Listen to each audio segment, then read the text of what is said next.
हम यहाँ पर रोटेशनल मोशन के क्वेश्चंस देख रहे हैं जेई एडवांस के, और नेक्स्ट क्वेश्चन हमारी स्क्रीन पर गिवन है। जेई एडवांस 2017 पेपर 2 का क्वेश्चन है। क्वेश्चन में गिवन है 1/12 a circular ring of mass m and radius r near to the tip of one finger as shown in figure, है ना। जैसे डायग्राम में दिख रहा है कि ये फिंगर है और इसके इसके ऊपर हम ऐसे कोनिकल शेप बनाकर उसको रोटेट करवा रहे हैं। The finger trace out the surface of cone as shown by the dotted line. The radius of the path traced by the point where the ring and the finger is in contact is r, है ना। जब वो rotate करता है तो यहाँ पे हमको फिगर 2 में दिख रहा है कि वो r रेडियस के कोन के सरफेस पर मूव कर रहा है, ठीक है। The finger rotate with angular velocity omega naught. The rotating ring rolls without slipping on the surface of a smaller circle described by the point where the ring and the finger in contact figure 2, है ना। यहाँ पर ये ऐसा गोल गोल move करता है without slipping. The coefficient of friction between ring is mu and the acceleration due to gravity is g. Total kinetic energy is, हमको इसका काइनेटिक एनर्जी फाइंड करना है। तो काइनेटिक एनर्जी फाइंड करने के लिए चूंकि ये रिंग है और इसका सेंटर ऑफ मास जो है ना, उसका सेंटर ऑफ मास भी क्या कर रहा है, रोटेट कर रहा है, ठीक है। तो यहाँ पर ट्रांसलेटरी काइनेटिक एनर्जी और रोटेशनल काइनेटिक एनर्जी दोनों की बात करना पड़ेगी। तो काइनेटिक एनर्जी में ट्रांसलेटरी काइनेटिक एनर्जी मतलब half velocity of centre of मास का स्क्वायर प्लस यहाँ पर हम बात करेंगे 1/2 उसके आई ओमेगा स्क्वायर की, ठीक है।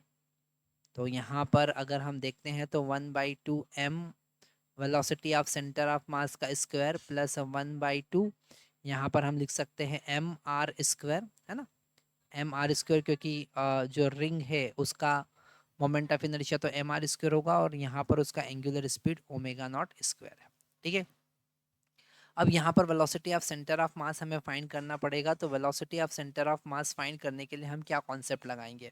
अगर हम इस छोटा सा जो आर रेडियस वाला सर्कल बन रहा है, ठीक है, इसका जो एंगुलर स्पीड है वो है ओमेगा नॉट, और इसके पॉइंट पर यहाँ पर इससे जो पॉइंट कांटेक्ट कर रहा है पी, उसका स्पीड अगर हम देखें तो मान लेते हैं उसका स्पीड पी है, ठीक है। और सेंटर ऑफ मास का स्पीड क्या है, वी सी, है ना। तो अगर हम बात करें velocity of P with respect to centre of mass, तो हम लिख सकते हैं velocity of P minus velocity of centre of mass, है ना।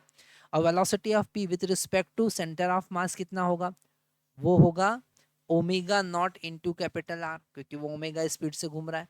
और उसका खुद का वेलोसिटी कितना है, वो वेलोसिटी है omega naught into small R, है ना, माइनस वी सी है।